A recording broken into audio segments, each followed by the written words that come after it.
Okay, so about a week ago, I uploaded a video here on YouTube entitled Pro-Life Pampers Ad, and I say that with quirked eyebrows and a canted head and that silly little tone of voice because I'm a horrible actor, but there's a question mark on the end of that, so this is my best attempt to make it sound like I'm making an inquiry. Whatever the case, I'm sure the content of this video is pretty obvious just by the title, but about a week ago, I was browsing the internet, happened upon what seemed to be a pro-choice blog, arbitrarily decided to check it out, found a post complaining about an allegedly anti-abortion Pampers ad, clicked it, was linked to the Pampers YouTube channel, watched the video, and kind of agreed. It did seem to be pushing a pro-life agenda.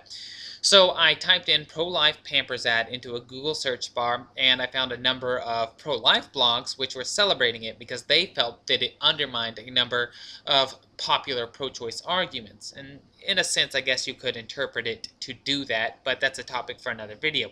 Whatever the case, I wanted some extra opinions, so I took this ad and I threw it up on my YouTube channel, and I asked my viewers, what do you guys think? Now, I did cite it back to the original source and all of that, but if anyone's perturbed about the free advertisement, I'll take it down.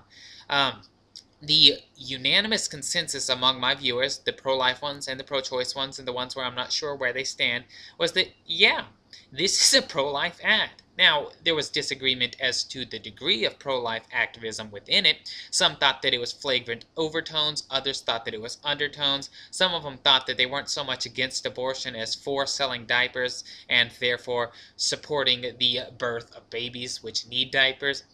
But one guy actually was so impressed with this apparent pro-life activism that he vowed only to buy Pampers for his children. Now, what I find interesting about this is that after I uploaded that video, I went and I did some research. And what I found was that Pampers was actually owned by a corporation called P&G. And the name immediately made bells go off in my head. I was like, where have I heard this before? And it struck me. There was a news story a while back about PETA and some other animal rights organizations protesting P&G because they have a horrible track record in that area. And I thought, well, that's not really relevant to abortion. It's interesting, but not relevant. So I wanted to see if those organizations that had been protesting it were also offering information about what P&G's business was. So I typed into the Google search bar anti-P&G organizations, and I came to a Facebook page, and it was actually opposing P&G because it gives a huge amount of money, according to the Facebook page, to Planned Parenthood. And in addition to that, it goes a step further than most other donors by even earmarking some of its money to cover abortions for lower-income women. Now, according to the Facebook page, it gives about $100 million per year to Planned Parenthood. Now, I'm not sure if I'm willing to accept that overall number because it's very high. Last I checked, Planned Parenthood was like an 800 million or at most a $1 billion corporation. So this is at the very least 1/10 of the overall income and at the most 1/8. But in either case, that's a huge fraction to be coming from one source and a private source. I mean, the government provides over 300 million, but that's the government. And, Planned Parenthood has a huge lobbying force, a lot of allies in the Senate.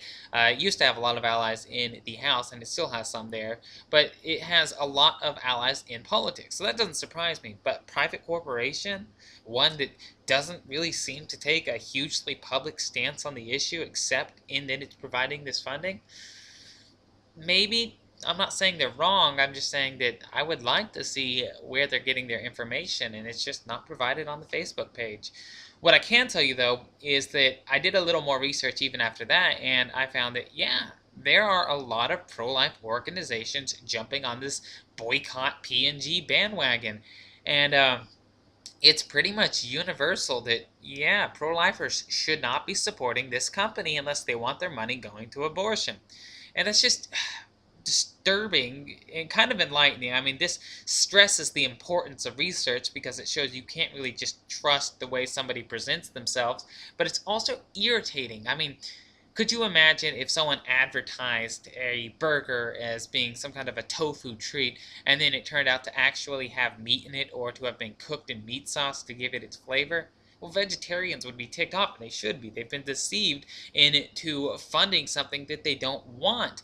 And it's fraud. And that's the exact same thing that we've got going on here. Perhaps less directly, but it still seems like they're defrauding pro-lifers out of their money. And that appears to be wrong. So we've got an organization which pays for abortion, kind of morally ambivalent ground, but it also tortures animals, and I think that everybody, conservative or liberal, can agree that's bad.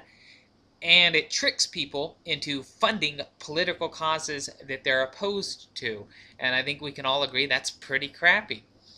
I can tell you that I'm not going to be buying P&G products anymore, and I would encourage you not to either, be pro-life or pro-choice, pro or anti-animal torture. But, I mean, it's your choice. They produce a lot of products, though, so it's not an easy company to boycott.